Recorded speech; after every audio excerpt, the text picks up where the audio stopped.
SP Balasubrahmanyam గురించి senior singer ఆసక్తికర వ్యాఖ్యలు చేశారు.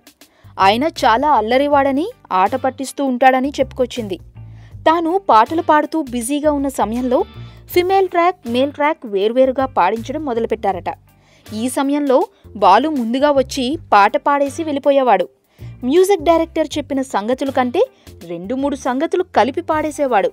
దీంతో బాలు పాడినట్టు పాడాల్సి వచ్చేది అని ఆమె చెప్పారు. దీంతో రికార్డింగ్ థియేటర్లో అందరూ బాలులా పాడటానికి ప్రయత్నిస్తోంది చూడు అంటూ అనుకునేవారట. అంతేకాకుండా బాలు పాడిన తర్వాత సరదాగా ఇతరులు పాడకుండా అడ్డుకునేవాడని, అందుకోసం తాను రికార్డింగ్లో ఉన్న సమయంలో ఎదురుగా గది బయట నిలుచొని కోతి చేష్టలు చేసేవాడని, దీంతో తాను నవ్వుకునేదానినని, దీంతో పాట బాలు అనుకున్నట్టే వచ్చేదని, దీంతో బాలు పక్కకి వెళ్ళి జానకి గారేంటి అలా పాడుతున్నారు అంటూ అనేవాడని ఆమె గుర్తు చేసుకున్నారు.